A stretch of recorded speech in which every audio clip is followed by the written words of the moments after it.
আসসালামু আলাইকুম। আজকে আমি আপনাদের সাথে শেয়ার করব একটা ডিফারেন্ট টাইপের ব্রেড পুডিং রেসিপি।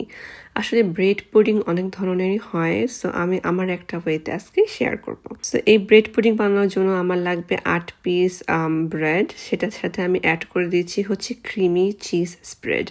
সো এটা দিয়ে আমি একটা স্যান্ডউইচের মতো মেক করে নিচ্ছি। সো একটা ব্রেডের উপর দিয়েছি আমার সেই চিজ স্প্রেড, তারপর দিয়েছি আর একটা ব্রেড। তারপর এই ব্রেডগুলোকে আমি একটু ঘিয়ের মধ্যে ভালো করে হালকাভাবে টোস্ট করে নিব।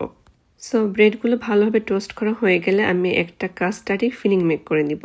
সেটার জন্য আমি ইউজ করেছি মিল্ক, কাস্টার্ড পাউডার মিল্ক, তারপরে ব্রাউন সুগার, একটুখানি সল্ট দিয়েছি আর একটুখানি দিয়েছি সাদা এলাচের গুঁড়ো।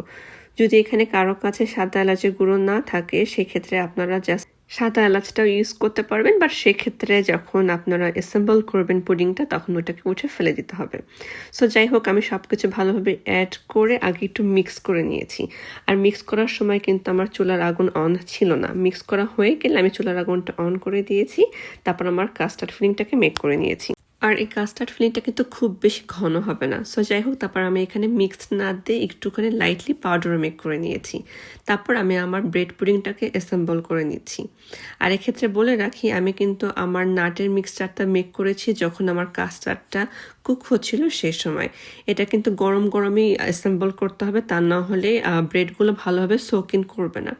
সো যাই হোক, আমি একটা লেয়ার দিয়েছি আমার কাস্টার্ড, তারপরে দিয়েছি হলো নাট, তারপরে আমি আমার ব্রেডগুলোকে দিয়ে আবার সেমভাবে কাস্টার্ড অ্যান্ড তারপরে নাট ছিটিয়ে দিব। সো এইভাবে আমি গরম গরম অ্যাসেম্বল করেছি যাতে আমার ব্রেডটা কাস্টার্ডের ভিতরে সোক ইন করে সফট হয়ে আসে। তারপর এটাকে আমি ফ্রিজে রেখে দিয়েছি ওভারনাইট।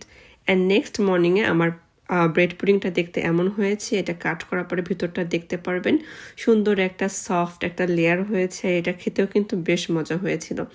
সো এইভাবে ব্রেড পুডিং যদি না ট্রাই করে থাকেন, সো ট্রাই করে দেখতে পারেন। And thank you for watching.